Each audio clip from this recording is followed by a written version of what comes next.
Hello, you wonderful people. If you haven't already, make sure you sign up to our Patreon account. The link will be in the description of this podcast, but you can also go to patreon.com/Earthly Delights Pod. For as little as €4 a month, you can help us out and become part of our little community.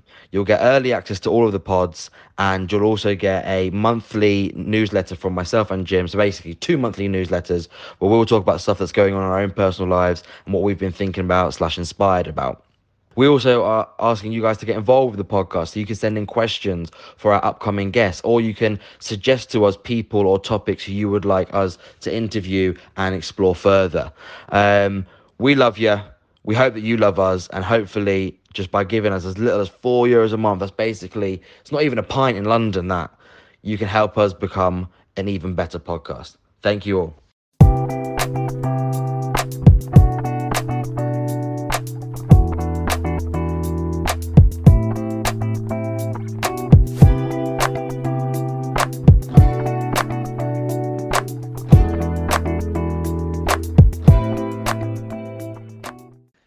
Hello, friends. You may notice that this podcast doesn't start with "What's the crack," and that's because it was recorded in the Best of Belfast studio with the host Matthew Thompson.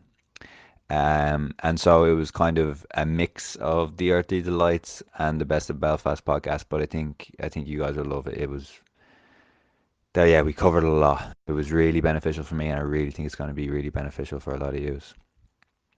Matthew Thompson is an entrepreneur, a host of 2 podcasts, a father, a husband, and a friend.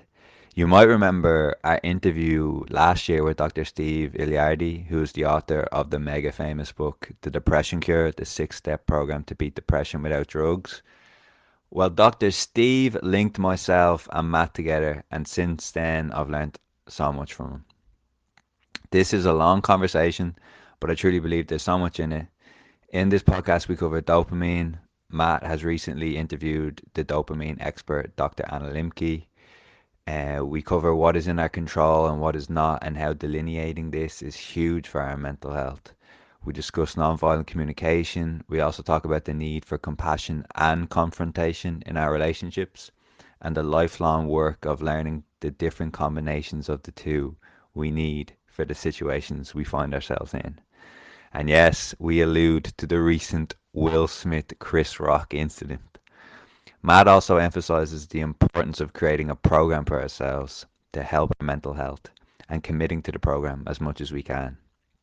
This man has come from some very dark lows of depression and addiction, and it's fantastic to see him doing so well. And for me, for everyone listening, including myself, it's a reminder that we can only go one step at a time. Below, I'm linking Matt's interview with dopamine expert Anna Lembke on his podcast, The Best of Belfast. I'm also linking his other podcast with Dr. Steve, which is titled Mental Health, and our own podcast with Dr. Steve Ilardi from last summer. Thanks a million, friends. All the best.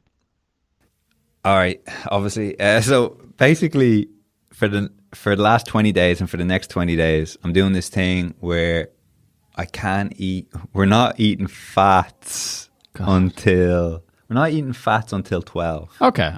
I was like, please eat some fat. No. So I just have 2 pairs. 2 pairs? Yeah, man. Nice. What do you have? I didn't. No. And I broke my fast with some halloumi. No. Oh, no. That's squeaky colon. Wow. Yeah. So what's the deal? Do I have to edit this, or are you? You man, you send it to me. We'll sort it out. Yeah. Yeah. I mean, I don't edit. I might just let it go. I usually let it go. Yeah. Yeah. But I mean, okay. You can listen, and if there's anything, cool. Yeah. Okay. Yeah. Sound. But you're in this too. I don't want to implicate you because I'm now turning into I'm trying to become like a ride or die Twitch streamer. Oh, I respect that. Well, like, I think anyone who's been involved in a long conversation acknowledges that there's like peaks and troughs. Yeah. And that it can almost feel falsified when the conversation is just oh yeah, that intense moment, and oh yeah, laughs, and oh yeah, that deep share, and all, you know, sometimes it's just you're kind of finding that, feeling the pulse. Yeah. Okay, let's go back in. Yeah. You know, we got our breath. You know Yeah, what I mean? totally. But like, so I was producing a show, and the guest was a guitar player or something like that for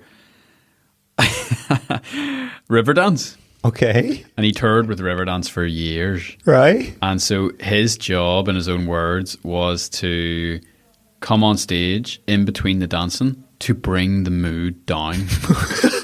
That's what he said.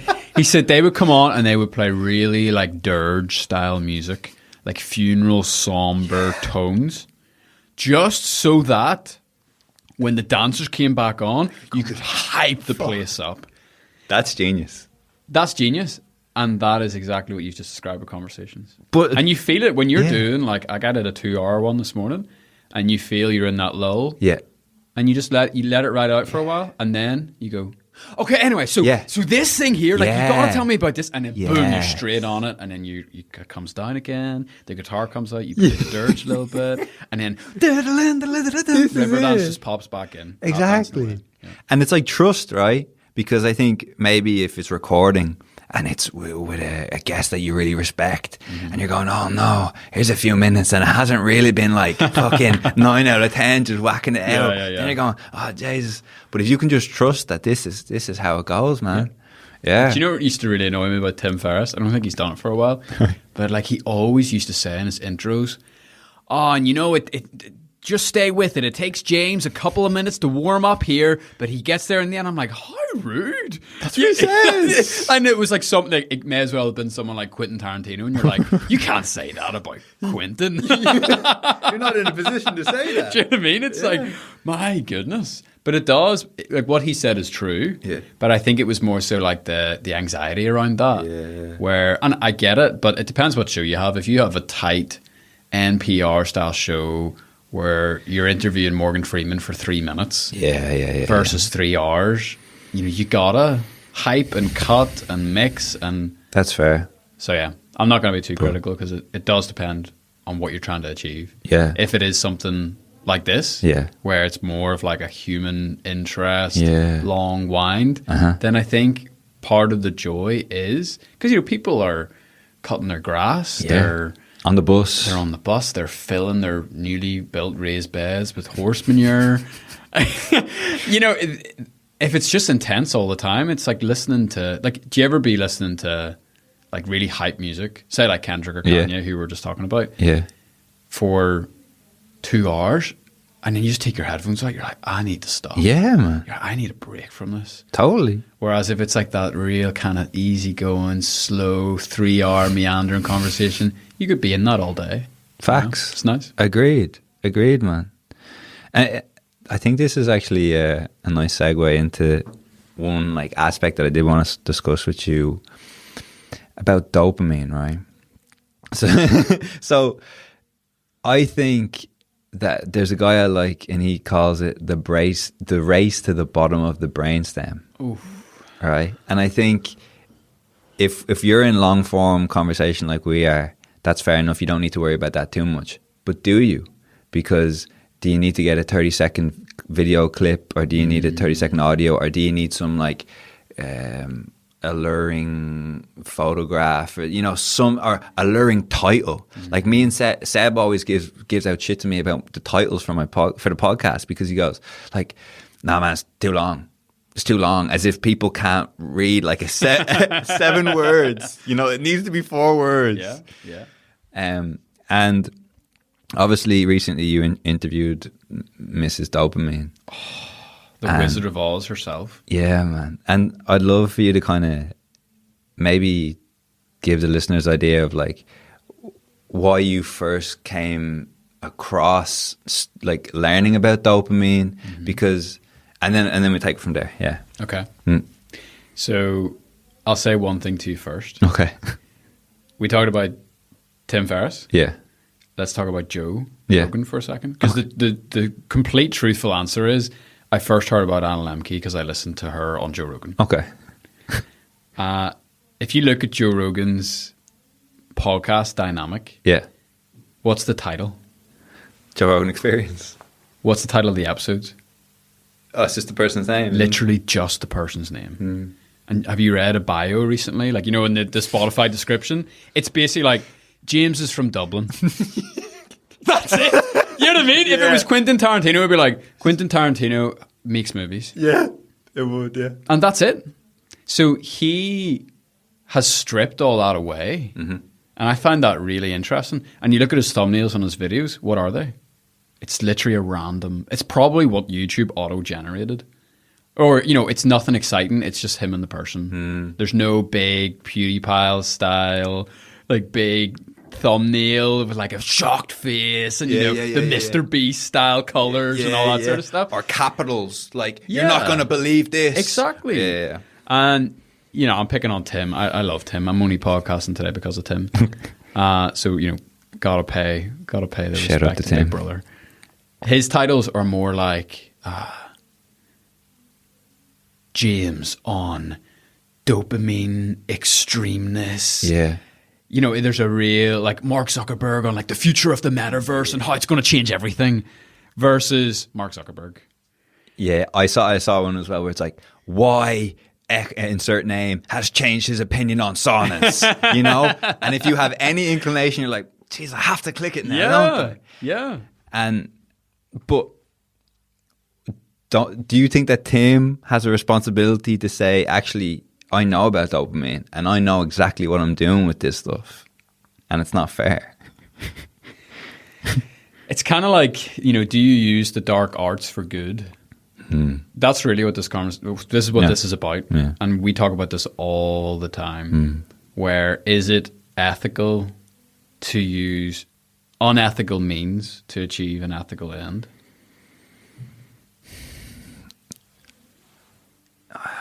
Because, you know, on one side, you could have the most amazing interview in the world with Anna Lembke that you know is going to change lives and has the potential to completely set someone on a new path, as it did for me. Yeah. And they mightn't click on it unless you give them a title that makes it compelling enough for them to click on it. But then the dilemma, and I haven't worked this out at all. Okay. Then my kind of tension inside is like, to what extent are you a teetotaler that's working in a pub? Alcohol, I would never touch the stuff. It's so unhealthy for you. Here's the long-term and short-term negative benefits of it. But what do you have when you haven't Guinness or you haven't Harp? Yeah. You're too far in it to be saying, actually, boys, you can't do that, or we shouldn't really be doing this. It's tough. It's really tough. We can park that if you want. So I was in Germany. Okay. And I was listening to Anna Lembke. Why did I click on it? I clicked on it because I trust Joe Rogan. Okay. And as I said to you before, I'm not a huge Joe Rogan fan. I've listened to maybe 3 or 4 episodes in full. I could probably tell. One of them was Quentin Tarantino. Okay. And I clicked on that because it's Quentin Tarantino. Yeah. Like, I've seen his movies. There's a level of trust there. And I'm like, this is going to be worth my time. Okay. And so for me, it was a natural interest in dopamine that I've picked up because of personal experiences with depression and addiction, combined with seeing the word dopamine on a Joe Rogan Spotify feed. And that's why I clicked on it. But the key thing there is it was my own interest in something that I was already on the path for, from somebody that I trust to deliver me a good podcast. I get you. If there's a book that I really want to read, I now go and I listen to a podcast episode with the author before I read it. It's like a movie trailer. Do you think that's fair, man? Because I find some authors aren't that They're good. terrible communicators. Yeah. Some Yeah. of them, they need that time away. Yeah. But I often think that, you know, a writer's voice is to do with personality. And I think that personality, if you're at the stage of the game where you're being on loads of podcasts, that personality is going to come through. You will have done you've gone through the dip, as Seth Godin talks about, where you've got over your own insecurity, you've got over the sound of your own voice, you're comfortable sitting on mic and just being the way you are, quirks and all. You don't have to be like super compelling and exciting, but if you're comfy with who you are, then that's where your personality comes through, and that's where I'm like, okay. But if I say, you know, if I Googled or Spotified Anna Lembke, there's only a handful of podcasters that I would trust to give me a good interview. Interesting. Because I haven't listened to every single podcaster, so it's usually just the people that you know. Yeah. So like Rich Roll, Yeah. absolutely. Yeah, Again, trust Rich. I've maybe only listened to 4 Rich Roll episodes, but I have enough of a flavour for him that I'm like, yeah, I trust you that I'm going to listen to this interview with Anna Lembke and it's going to be impactful. Or it's going to give me the goods. It's going to give me an entree into her world. I get you. That's going to be interesting for I me, get you know. you. A good jumping off point. Yeah. So I listened to the Rogan episode with Anna. Had never heard of her before, although later on realised that I'd seen her in The Social Dilemma, which I loved, the Netflix doc. And listened to that episode, and it's so funny because I think Joe hated that conversation. As in, he's subsequently said it, or you just saw No, it? like in the moment, like he was like fighting with her and he was disagreeing and he could not swallow the pill that she was offering. And I was like, I swallow that. I swallowed the shit out of that pill. Absolutely. I was like, everything this woman is saying feels like it's striking a resonance in my bones. Wow. And when she was talking about how your pain and pleasure balance is totally connected, and how dopamine is the chemical that is responsible for all of that, how you feel motivation, what drives your actions, and how the more pleasure you have in your life, basically the weaker you get, for lack of a better term. The more pain you experience. The more pain you experience. You know, she showed me how, and I said this in our chat with her, she gave me the logical neuroscience behind the ancient philosophy of the pursuit of pleasure is always the pursuit of pain. And you hear this information from Anna Lembke, right?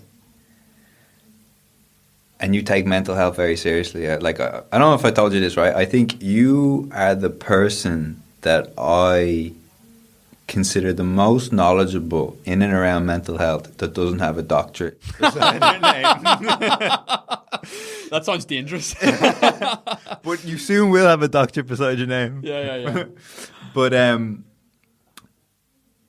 you obviously take it very seriously, and you live a life in such a way where you can maybe do some things that not everyone can do, but you can do a lot of things and everyone else can do them as well.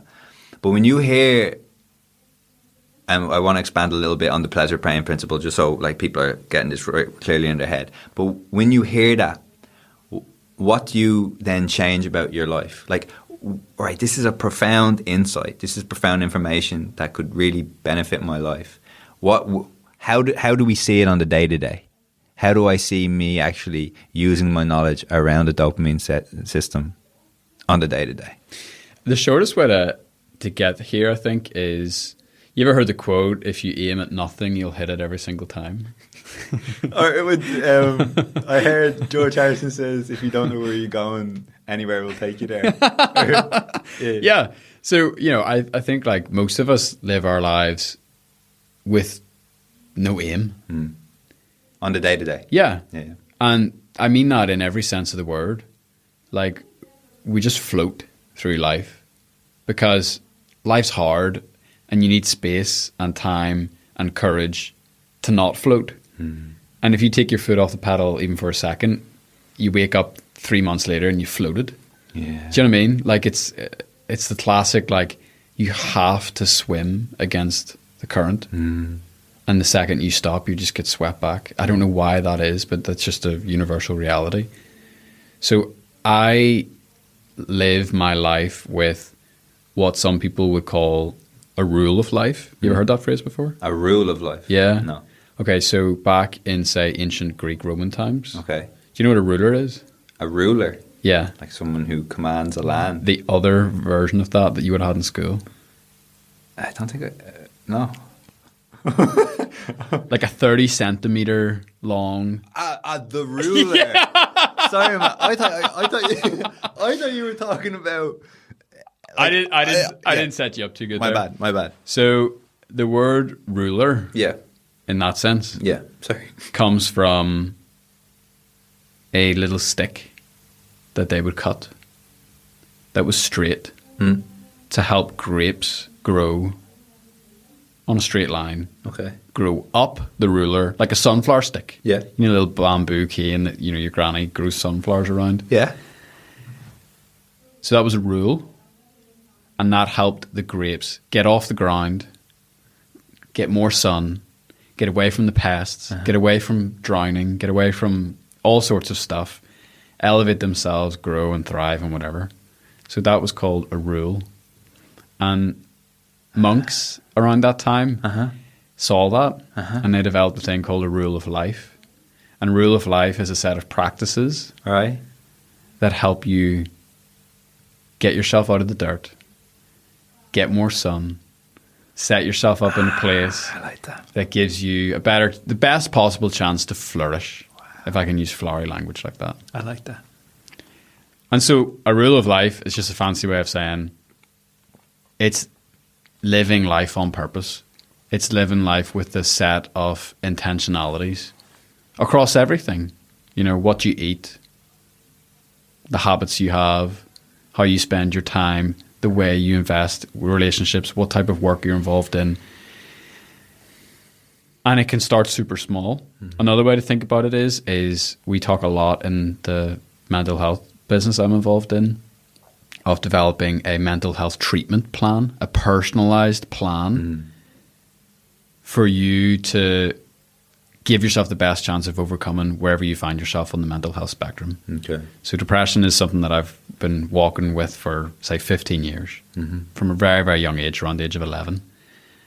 And because of the pain and the suffering that was in my life, like it was painful enough that it gave me the motivation to change, or at least the desire to change. Yeah. And I think as humans, we often need to be pushed over the line before we do anything about it. So I often talk about that's the gift that I've been given with my depression, is it regularly puts me in a position where it's too painful for me not to change. And that is it's an awful reminder, but it's a very effective reminder to stop floating, and you need to get back swimming.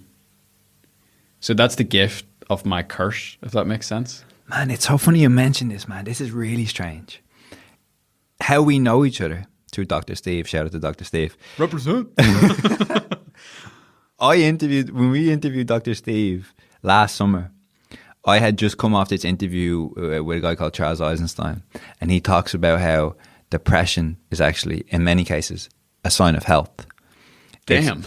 It's the body, it's the deeper part of you saying, you need to change something. Ooh. This is not helping you. Do you know Jim Carrey's quote on this? He says, "Depression is your body telling you it's tired of the avatar you're playing."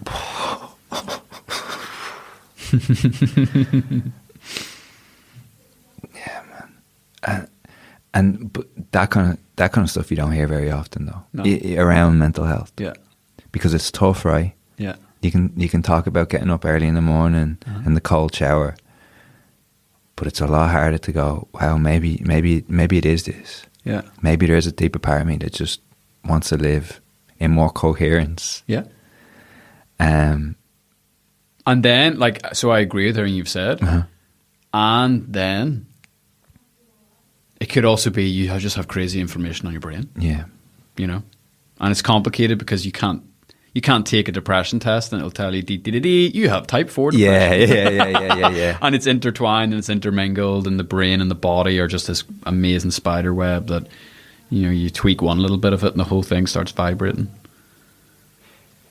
That is important to know, because actually when I brought it up with Dr. Steve, he shut it down. Yeah. And that's why, I don't say this flippantly. I do know that a lot of people are really in the depths for years and years, and they would despise me saying that it's a sign of health. Like, Yeah.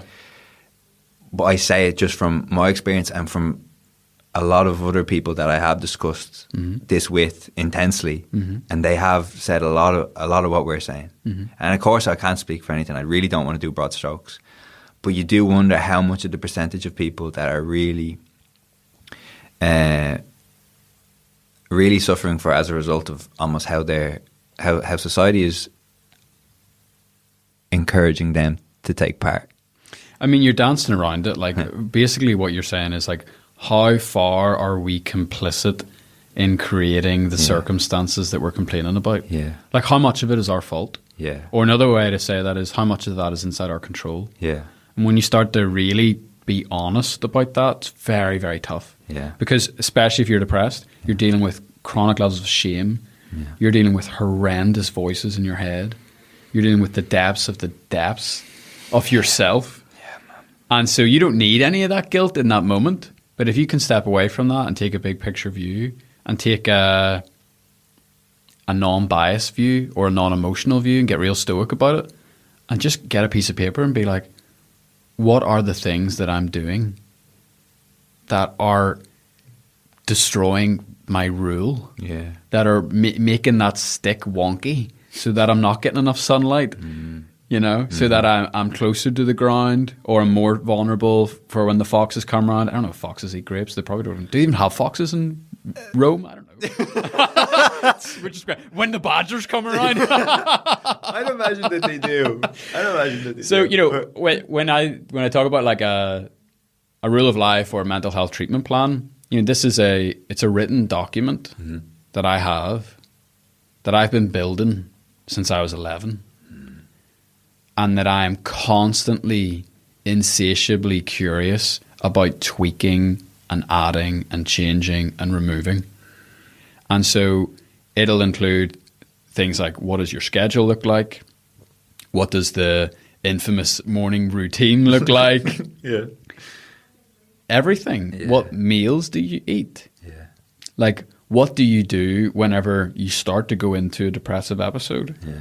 What's the emergency break glass things that you execute? Yeah. How do you come out of a depressive episode? What are your triggers? How do you even, like, it's a checklist. Here's 10 things. If you tick more than 7 of these, the chances are you're already there, bro. Yeah. Because when you're floating, you don't realize. And then next thing you know, you kind of, you know, you open your eyes and you're like, oh my goodness, I've been depressed for a week. Yeah. You know, and anyone who experiences any sort of mental health disorder will tell you, it's so hard to catch it. Yeah.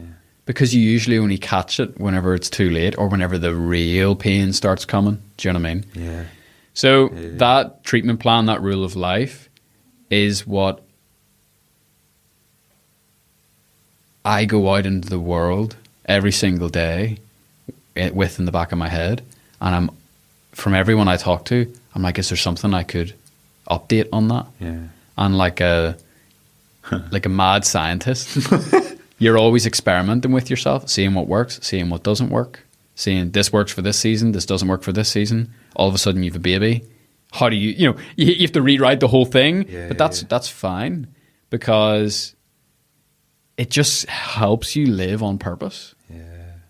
And then at least I'll cut this all up by saying my 15-year journey with mental health has been the reducing of the list of things that are outside my control. And what I mean by that is I'm year by year getting to the point where I'm taking responsibility for everything that's inside my control, so that I can radically accept and let go of all the other stuff. That's interesting. So you're basically building up to the point that you can prepare for the things that you will never be able to control and that hurt us. It's kind of like being in AA and you've got the 12 steps. And like, if you're working the program, that's all you can do. So like, in some ways I could have just saved that 5 minutes of just by saying, I've created my own 12 steps. You know, I've created a program and I make sure that I'm working the program. Okay. And if I get depressed when I'm working the program, so be it. Okay. There's no guilt there. There's no shame there. There's no, oh, you messed up. Because I spent years of my life thinking that it was my fault. Yeah. I spent years of my life blaming myself. Oh, it's because you didn't do this. It's because you didn't do that. And now I get to a place where I'm like, no, I'm doing all the stuff. Literally everything you can possibly think of. And if it comes, it comes. Because sometimes it comes. Because that's life. Yeah, that's life. You know? And the peace that you can have going through that, even through that suffering, is a totally different experience. Because you know in your heart of hearts that you're doing your best. Yeah. You know? Yeah, and yeah. we're all doing our best Mm-hmm. at any given time. But you got to be moving forward. Yeah. You know what I But mean? we got to be able to receive more information so then we can update our best. Exactly. Right? Exactly. Yeah. So, man, there's a lot of things that I want to come back to. First thing is that people might think this sounds contradictory, right? And this is a huge thing about the dopamine system. And you talk about when I feel low, what do I do when I feel low? People might think, oh yeah, when I feel low, like maybe I order food or maybe I go on my phone, you know, maybe I play games, I plug on the PlayStation, maybe I try to have sex or maybe, you know, like something like Sure, watch that's porn. Watch porn. Yep. That's kind of like a quick, Yeah. but tell us why that is actually, no, I don't want to say the wrong thing to do. Tell us why that is actually inflicting more suffering. So this is me plagiarizing, you know, Anna Lembke's life's work here.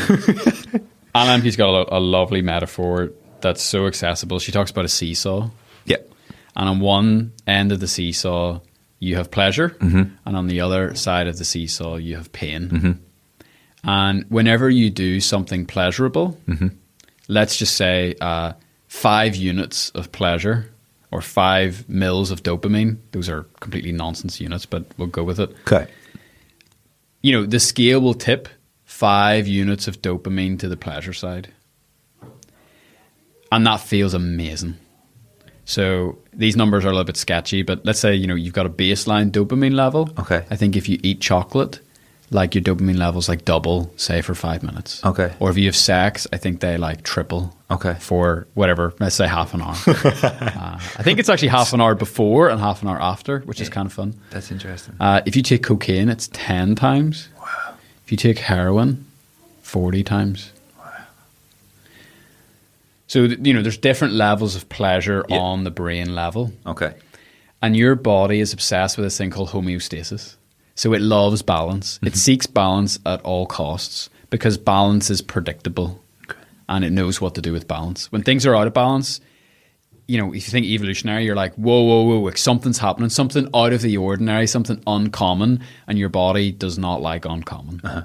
So what it does is it will flip the other side of the seesaw in direct proportion to the amount of pleasure you put on the other side. So to make that clear, if you have 5 units of pleasure, your brain will automatically inflict 5 units of pain on the other side to achieve that Homeostasis. level of homeostasis.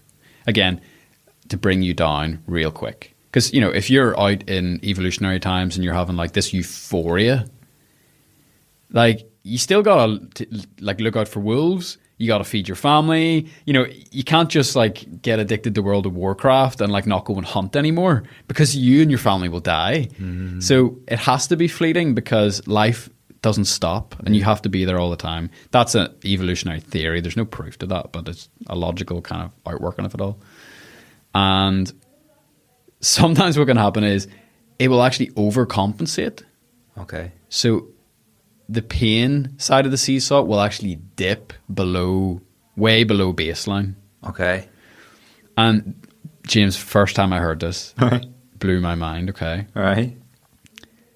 What we then do is we then try to put more pleasure on. So let's say we up our 5 to 10 units. And then your brain will bring you down to, you know, minus 10 on the pain side. And the more you stack the pleasure, the more the pain gets. And this is how addiction happens. Because you're just trying to get the baseline. So you take cocaine once and it brings you up to a 10. You take cocaine a second time, brings you up to a 5. You take cocaine a 10th time, you're getting to 2. You're not getting. You take cocaine 50 times, and it's not even bringing you up to 0, because you're so far in the pain deficit. The pain side of the seesaw is so far down that for you just to get back to normal, you have to take cocaine.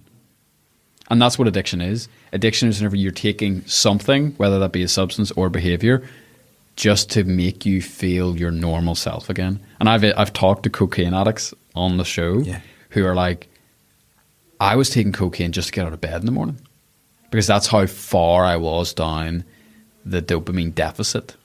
So when you're feeling depressed or you're feeling tired or grumpy or you have some sort of pain, the paradox of humanity is that pleasure will not make you feel better. Pleasure will distract you. And temporarily provide relief. It will provide relief, yeah. But it's so fleeting. And actually, like a lot of things in life, the shortest way is often the longest way. You know, the longest way is the fastest way. Yeah. And if you want to come back to a place of homeostasis, you push down even harder on that pain side of the seesaw. And pain, be very clear here, we're not talking about like being punched in the face. Yeah. Or, because this system is actually why self-harm works. If you think about it. Yeah. Because it's the pain. You inflict pain on yourself. Yeah. And then your brain will compensate for that. To give you pleasure. By putting the pleasure on your... But a natural pleasure. Yeah. And so we're not talking about harming yourself, because that's a loop that you'll spiral into. That's where you get addicted to, self-harm. Ah, man, it's interesting. So for people to think, okay, am I right in saying then if I feel low and I want to have the chocolate bar, I want to have the fast food, I want to do that, I want to watch the porn, actually what I should do is do something that my body finds difficult, that my body interprets as pain, and then I'll have a natural kick. Exactly. And so what are the natural... so, like to demystify everything, pain could be like walking up a hill, Pain could be running up the stairs 10 times. Pain could be getting in a sauna. Okay. And I'm not talking about staying in for an unhealthy amount of time. Like some form of stress that your body interprets as good stress. Interesting. Exercise, cold water. Yeah. Like you go jump in a cold shower, your body's not having a good time for 10 seconds. But after? But after? Or you go swimming in the sea. The sea is the perfect metaphor for the pain-pleasure balance. On the drive to the sea, you're miserable. You're like, I don't want to do this. Why am I doing this? Why am I here? Your friends are taking their shirts off and you're taking your trainers off on the beach. You're like, I don't want to be here. I'm getting sand in my shoes. Like it's cold, it's rainy. When I thought about this, I thought it was going to be like a beautiful sunrise Instagram moment. Yeah. And here we are and it's pissing down in Helens Bay and what am I doing here? And then, you walk towards the water and you've never been colder in your life. You haven't even got in yet. And you get in and it's awful. And then you go up and it goes above your balls and you're like, this is the worst thing ever. Yeah, will I go back? Yeah, will I go back? Yeah. And then it goes above your shoulders. You're like, this is awful. And then you dip your head. And you dip your head. And you go under that water. And you come up and you're like a phoenix that's been reborn. You are a superior being. You're literally baptized. John the Baptist has literally brought you up out of the water. And your brain it's used that natural stress to give you a natural high. And the thing about natural highs is it's within our brain's limitations. I get you. So if you think about like having sex with your lifelong spouse, maybe that gives you, again, we'll make up like 5 units of pleasure.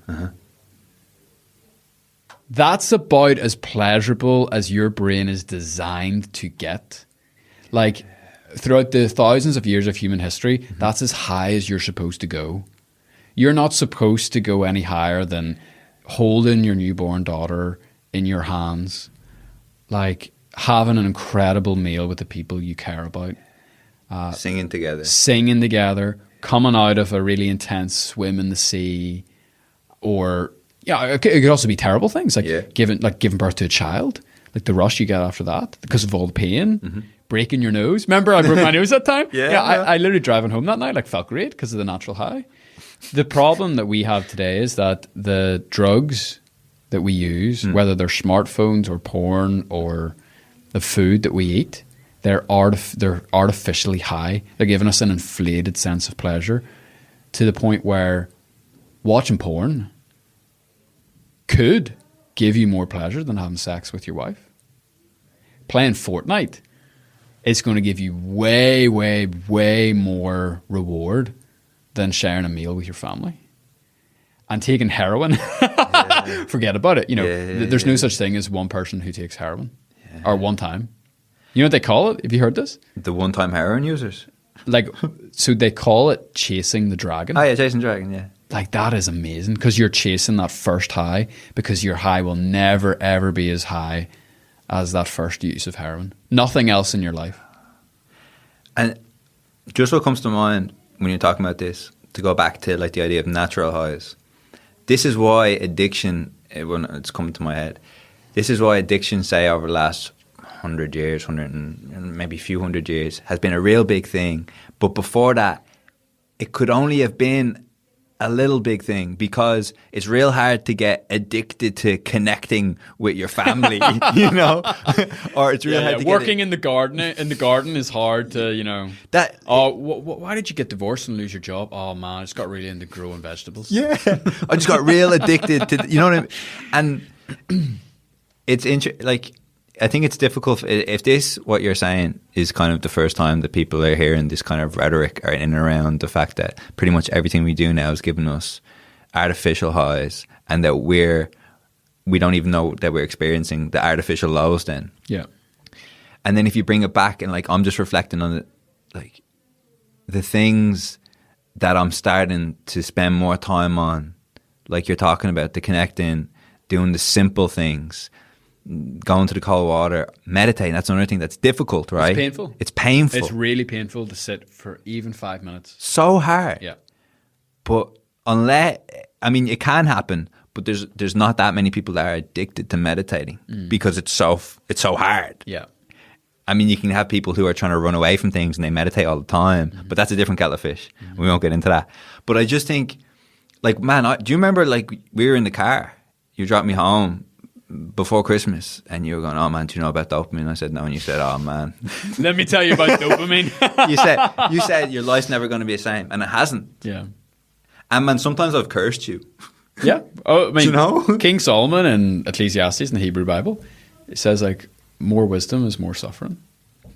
I look at people sometimes, whether they're my 1.5-year-old daughter or friends of mine who just have a different personality type, and I envy them.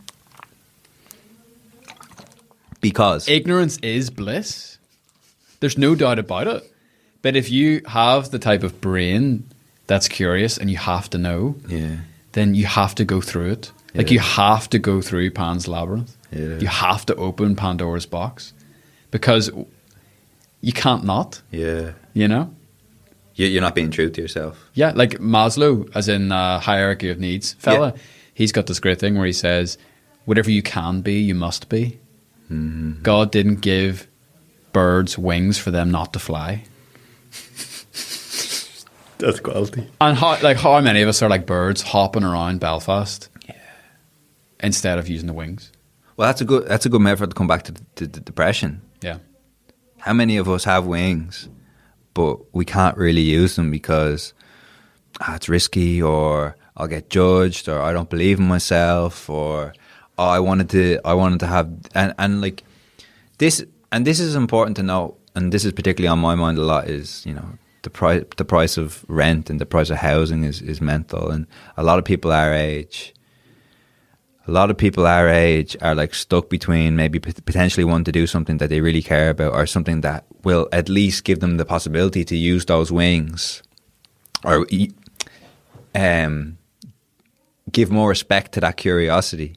But they are just hammered by the fact that you just have to pay this a month, and it's probably only getting worse, and you just have to worry about this and you have to worry about that. And so a friend of mine, he's quite a well-earning person, right? And he says something along the lines of, he says, I think if you earn the average wage, I don't know if you should be able to have the things that we take for granted, like the house, like these things. And I think that's a prevailing notion among some people who are high earners. But I think the mistake in that logic is that you assume that if you're excelling in your industry or in what you do on a daily basis, that you'll be making loads of money. Whereas you could excel working as a carer, or you could excel working in the hospital and not make that money. And I just think why these discussions are so important, and you need the inspiration. I often also think I want people to listen. Anyone who listens to this podcast, I want them to listen to the mental health podcast that you're doing with Dr. Steve. But I also think there's like a need almost now to have a kind of socio-economic guy with mental health discussions, because you start talking about it. I mean, man, we were talking about the price of good food, nutritious food beforehand, and I think we need to take that into consideration. And so just to come back, and I know that you're focusing on building the things. Just 2 quick points. Yeah. To again, I would separate that into 2. Okay. So I would say, because on one hand, what you're saying is, if you work 60 hours a week in McDonald's, how the hell can you better yourself? In some ways. And go with this for a second, because I'll redeem that little hesitation. Okay, fair enough. Okay. So there's 2 parts to that. All right. The first one is, the system is broken. Yeah. That's all I need to say. Yeah. Don't need to say any more on that, because we could talk for years about that. Yeah. So the system is not in your favor. Okay. The second part to that is, right, this is your life. What are you going to do? The system has screwed you over. I see it. And you know what? You're 100% right. Okay, the system's not going to change right now. Yeah. It's not going to change in the next 10 years for you, McDonald's worker, 60 hours a week. So how the hell are you going to get out of that? Mm-hmm. And that's where those 2 columns on the page, what's inside my control and what's outside my control, and you just write it out and you focus exclusively on what's inside your control. Thing that comes to mind, right? Because it's fascinating having this, because hypothetically I go, right, I live in Dublin, right? I live in Dublin, I earn this amount of money, the amount of money that will never be able to get me a house. And I would really like to have a house, because I would really like to be able to have a family. And I don't really like the idea of raising a family when I don't have a house, or something like that, okay? And they say, okay, right, what I'm going to have to do is I'm going to have to get more money, right? I'm going to have to earn more money. Probably that will mean that you'll have to do more hours of work, potentially in an industry that you don't particularly care about. But maybe that's not the case. Maybe it is, right? Maybe you just have to work harder and get lucky at certain situations. But build it out, okay? Right. You're a potter. Right. And you dream of making the world's most beautiful pots in the world. Yeah. You're currently doing that, and you're making $8,000 a year. Right. Okay, the cost of living in Dublin, let's just say for families, $100,000. Just Right. to keep the numbers simple. Right. Okay, you need a new job. Yeah. Okay, so you go and you join one of the big 4 accounting firms on a graduate position. You start off and say, okay, you don't start off on this, but say 50 grand. And you work your way up the ladder until you're earning 100. Right. Okay, now what happens? Okay, then this is, all right, this is fair that you did this. I now earn 100 grand. Yeah. I have now met a partner, and that I can actually now afford a house, okay? Yeah. And this is the thing that plagues me. I have the house, but it doesn't make the situation that I was cursing a few years ago any better. In fact, it means I've just succumbed to that. And I don't want this to, I know you're well aware of this, but I do think a lot of people who listen to mental health podcasts sometimes feel like the socio-economic aspect is left out. And I know that you're not doing that, but I just wanted to give it a little time, because I just want to say that, like, here are two people that really care about mental health, but also are very well aware of the things that are outside of our control and the difficult dilemmas that we face in our lives. And you're just constantly trying to find this kind of, well, I want to be able to do this, I want to be able to do this, you know? But again, what I would say is, you working for Big Four, earning 100 grand a year, you've got this house that you've always dreamed of, you've got the family. When you wake up in the morning and you look at your blank sheet of paper, you're still faced with those two columns. What's inside my control, what's outside my control. That's true. Some things on that list may have shifted from when you were working 60 hours at McDonald's. Yeah. But at the end of the day, you wake up with the same 24 hours and the same two columns. And again, the question I ask to you is, what do you do? Because that's all we have, you know. I feel like I'm about to turn into like a political revolutionary here, where I'm like, no, but like genuinely, like, they have taken everything from us. And all you have left, oh, this is V for Vendetta, that's where that's coming from. It's whenever Natalie Portman gets her head shaved and she's in the cell, and anyway, you know, all you have left are your choices. Let me ask you this. Do you think that what is missing is not necessarily the kind of perspective that you're bringing? Peddling? That you're peddling, yeah. But rather a more kind of compassionate advertisement for that? Because I think people have heard, oh yeah, you have the same 24 hours a day, and they hear it as if, pull yourself up by your bootstraps. yeah, get on with it, man. Work harder, be like, better. I got hustle. Yeah, I got. Whereas coming from a place where we have 24 hours in the day, all right, and I know almost 10 of yours are completely gone because of these things, and then you have to do that and whatever. And no one's saying it's easy. However, there are still things in your control that could potentially benefit your mental health. And we want that. We want people to do that. And Have I ever talked to you about Domino's? Domino's. Not the pizza. Okay. I just wanted to make sure we didn't have a ruler situation. Yeah, we don't want that again. Tell me. I can't remember the fancy scientific principle for this. Mm-hmm. But a domino can knock over another domino 1.5 times bigger than itself. You ever heard of this? No. Okay, so it's something ridiculous, like in 7 dominoes, Yeah. a small regular sized domino could chain react all the way up and knock over a domino the size of a door. When you get to 15, it's the Empire State Building. Expand. There are really, really small actions we can take, even when we're doing 60 hours a week in McDonald's, that will allow us to hit the next domino. Mm. And the next domino is just a little bit bigger. Mm.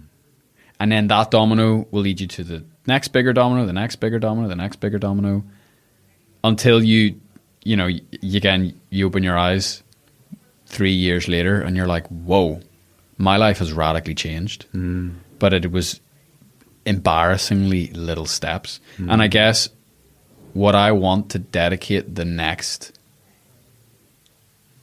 60 years of my life to, whatever I'm given, is helping people figure out what those dominoes are.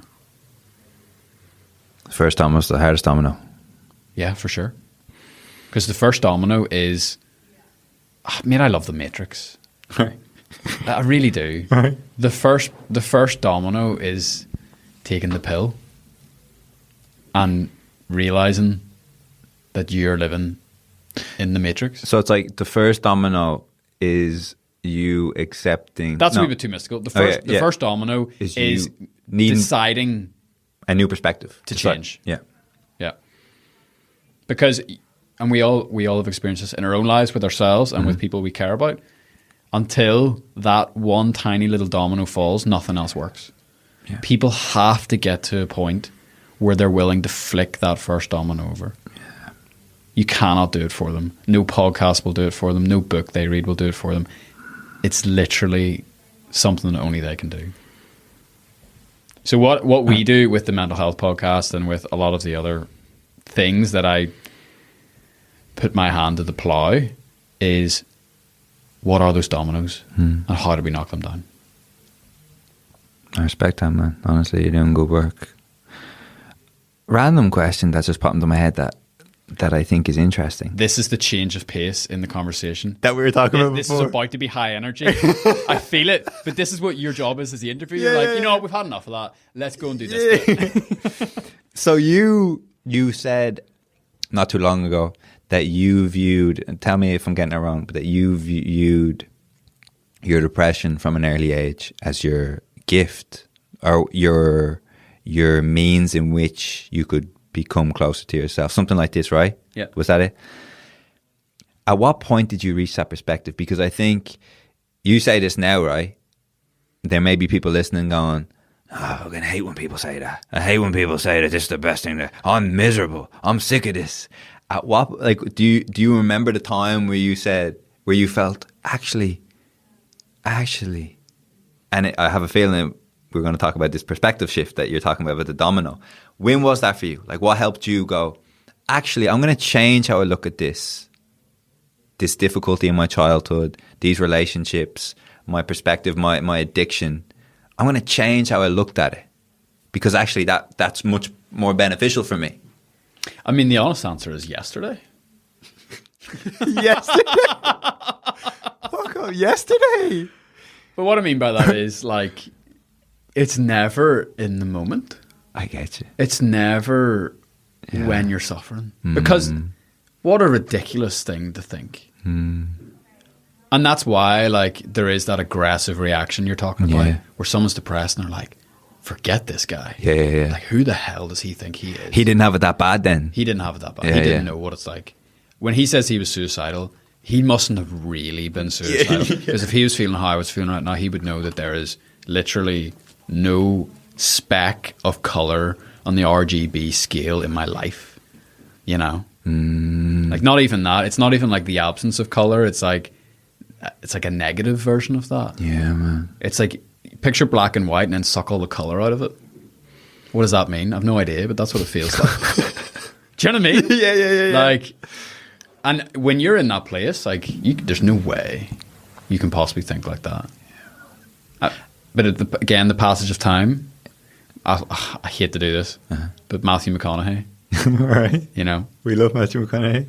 all the red lights in your life through the rear view mirror are green lights. That's it. That's good, man. That is it. Yeah, man. And you do that enough times, and this is what wisdom is. This is what this is what maturity is. Maturity is going through that cycle enough times to then have the courage whenever you're in the middle of suffering and you have the hope that this will be made for good. You mightn't feel it in the moment. You can't. But there's that party. They're like, you'll almost laugh at yourself and be like, like, I know I feel like blowing my head off now, but like, I know in 2 years' time I'll be talking about this. Do you know what I mean? That's the separation between the I and the me, the self and the body. You know, we hear all these wonderful mystical people talking about this sort of stuff. Yeah. You know, whenever you say I am depressed, no, you're not. You're experiencing depression. You're experiencing depression. Me is depressed. Your body is depressed. Your brain is inflamed. Your heart is broken. Your spirit is crushed. Whatever way you want to say it. But like, that still small voice that you know to be yourself, beyond the voice that tells you to watch more porn or, you know, shout at your dad, like the one that you know to be you, like nothing can touch that. Like no depression in the world can come near that. And if, again, it's through maturity, I think, and just time, but time lived intentionally, like intentional time. You're doing it with your eyes open. You're living life on purpose. Yeah. You can be going into hell, and there can be that small little bit that's like, okay, I've been here before, and I know that I'm going to get out again. And you know the link here, man, is that, for me, is that the more you can spend time present in your day, the more that you can watch yourself. Say previously you'd go, oh, this is shy. This is awful. Like, I can't wait till this is over. Or, Jesus, I don't want to be here, or whatever. And you can watch yourself and you can go, oh, okay. Well, what if I needed this? What if actually this is the thing that helps me? Or like you said, to even kind of laugh at it. Like, man, this is shit. Yeah. And don't deny it, you know, don't kind of sugarcoat happiness about it like every day, you know. Just go, oh, this is shit. But Yeah. this is life. Let me ask you this. Right. I'm going to ask you a very Northern Irish question. Oh, here we go. Are you Protestant or Catholic?